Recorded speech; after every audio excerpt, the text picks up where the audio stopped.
Hello aspirants, welcome to Inside Science Daily Current Affairs for your UPSC exam preparation. In today's session, we are going to cover 6 important topics for your prelims exam. We'll start with variable rate repo auctions, then move to the Reform Express initiative, the Vayu Baan project, the Constitution, Scheduled Caste Order of 1950, the key differences between LPG and LNG, Space Reactor 1, Freedom, and finally biologics. Let us begin with the first topic. Alright, so our first topic today is from the economy section. We will be discussing variable rate repo auctions, which, as you know, is an important monetary policy tool of the Reserve Bank of India. So, why are we talking about this now? Well, it's because the RBI recently conducted a 3-day variable rate repo auction or VRR auction. Through this, it injected Rs 55,837 crore into the banking system. Now, this was done to handle a situation of tight liquidity. And what does that mean? It simply means there was a temporary shortage of cash available with the banks. So, let's break down how this auction actually works. It's a simple 4-step process. First, the RBI will announce how much money it's going to lend and for how long. Step 2. The commercial banks submit their bids. In these bids, they mention 2 things: the amount of money they want and the interest rate they're willing to pay. Third, the RBI looks at all the bids and starts accepting them, beginning with the bank that offered the highest interest rate. It keeps accepting bids going down the rate list until the total announced amount is given out.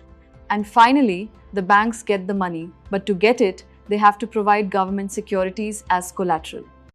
They also agree to buy back these securities at the end of the loan period. That's the repurchase part of repo. Now, what is the main goal here? The primary objective of a VRR auction is to manage short-term liquidity and, very importantly, to keep the call money rate stable. You'll remember the call money rate is the interest rate at which banks lend to each other overnight. So, the RBI uses VRR to make sure this rate doesn't shoot up too far above the main policy repo rate. Now, from a prelims point of view, this is what you must remember. VRR is a tactical, short-term tool. The duration is typically just 1 to 14 days. This is different from open market operations, or OMOs, which are used for long-term liquidity management. That's a potential point of confusion in an MCQ. And the key takeaway? If you see high demand for funds and a VRR auction, it's a clear signal that there is a liquidity deficit in the banking system. Now, let us move to our next topic. This one deals with a major development in Indian Railways, making it very important for your governance paper. Okay, we're talking about the Reform Express initiative. So what is it? It's a comprehensive policy framework launched in 2026 by the Ministry of Railways. And the reason it's in the news is that the Union Railway Minister has just announced 5 new reforms as part of this initiative. The big picture aim here is quite ambitious: to completely overhaul old legacy systems using new technology, to improve the ease of doing business with the railways, and to get rid of long-standing inefficiencies. Let's examine these new reforms one by one. The first 2 are on this slide. First, we have a change related to specialized cargo. To transport salt, the railways are now going to use special stainless steel, top-loading, and hydraulic side discharge containers. Now, this might sound small, but it's very significant. For years, salt transport caused wagon corrosion and leakage. This new step will finally solve that problem. The second reform is all about improving infrastructure quality. Here, the ministry is bringing in stricter eligibility rules for contractors. There's now a mandatory 2% bid security and also some new safeguards against what's called predatory bidding, that is, bids placed significantly below cost.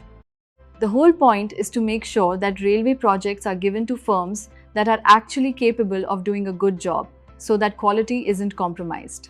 Moving on to the next 3 reforms, which are equally important. One is about ticketing integrity. This is a big one. The centre has removed nearly 3 crore fake IRCTC accounts and has also introduced Aadhaar-based OTP verification. This is a direct attack on the problem of touts illegally buying up tickets in bulk. Next, there's a benefit for passengers: more flexibility. You can now digitally change your boarding station or even upgrade your travel class right up to 30 minutes before the train leaves. And finally, there's a reform for automobile transport.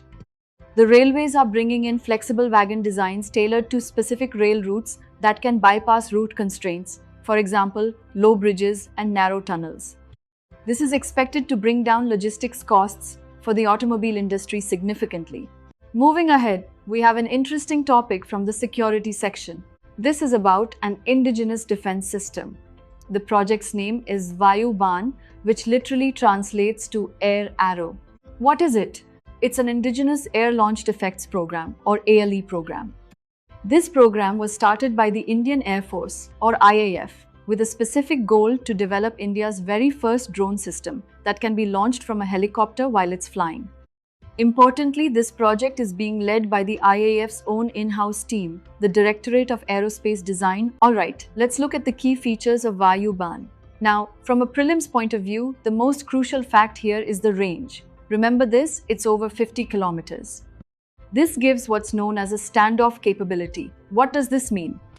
It means the helicopter can launch this drone and stay safely outside the range of the enemy's man-portable air defense systems, or manpads. The drone itself has a dual role. It can be used for intelligence, surveillance, and reconnaissance, that's ISR, or it can act as a kamikaze drone for a precision strike. It is also equipped with advanced electro-optical and infrared, that is EO, IR, sensors for clear day and night operations.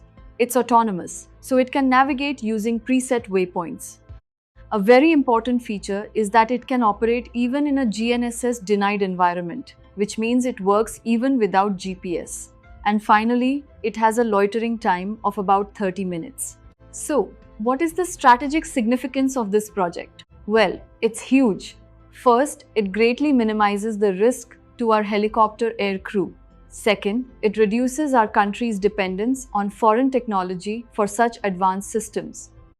And third, a single helicopter can deploy multiple Vayu Baan drones to create a mini swarm, overwhelming enemy localized defenses. All this effectively places India in a very elite club of nations, alongside the US and China, who have this kind of technology. This brings us to an important concept from Indian polity. We'll be discussing the Constitution, Scheduled Castes Order 1950, which has come into the news because of a recent Supreme Court judgment. First, let's understand what this is. This is a presidential order, and it is issued under Article 341, Clause 1 of the Constitution. The main purpose of this order is to specify which communities are to be officially recognized as scheduled castes. Now, when it was first issued in 1950, the order stated that scheduled caste status would only apply to persons who profess the Hindu religion. This has been amended over the years. In 1956, an amendment was made to include followers of the Sikh religion. And then in 1990, another amendment was made to also include those who profess Buddhism. The recent Supreme Court judgment has reaffirmed this religious limitation. The court has made it very clear, if a person from a scheduled caste converts to either Christianity or Islam, they immediately and completely lose their scheduled caste status.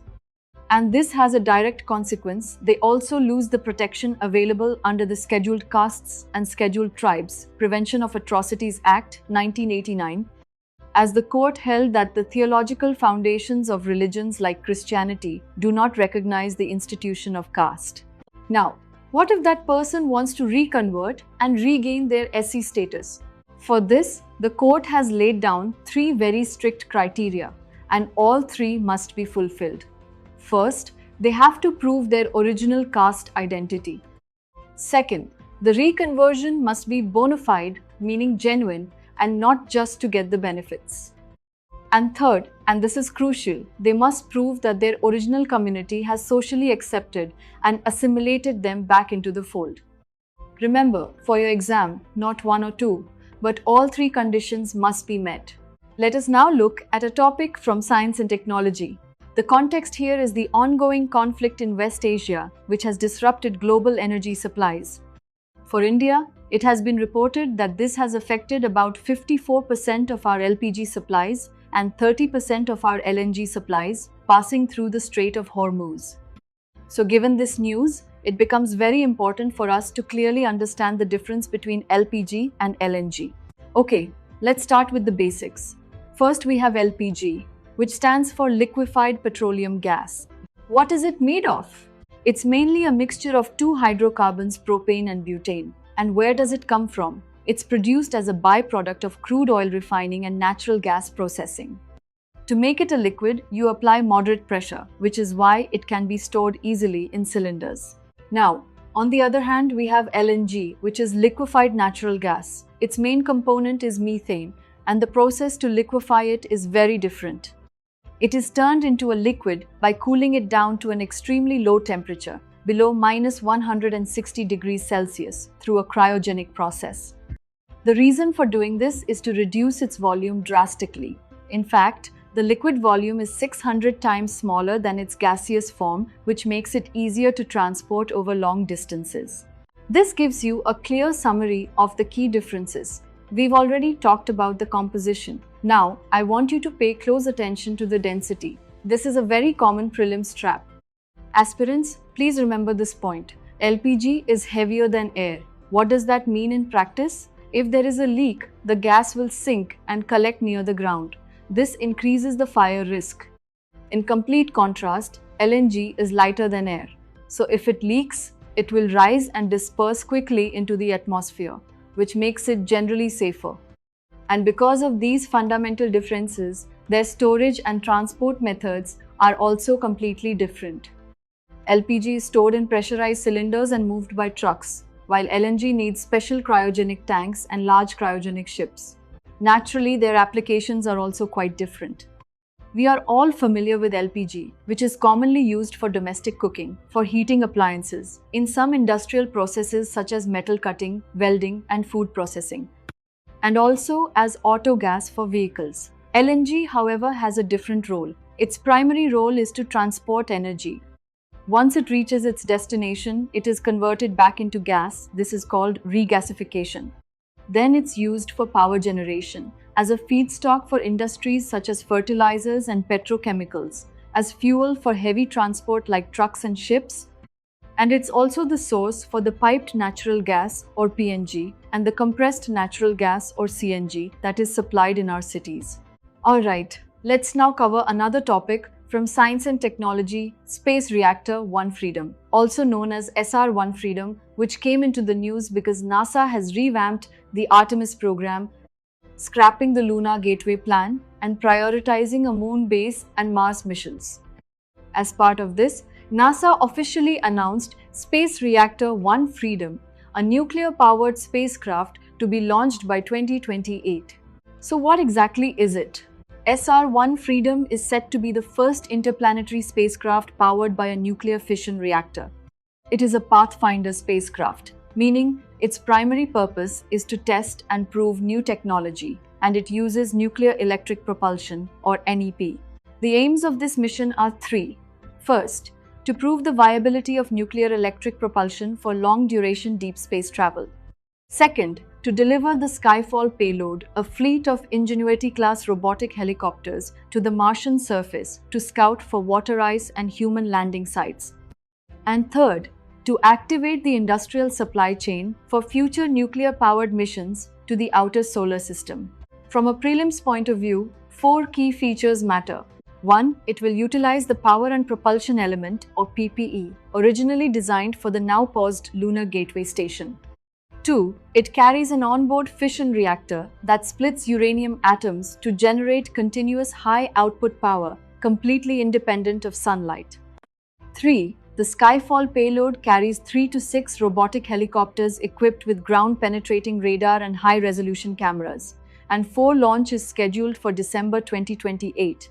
The significance is straightforward but important.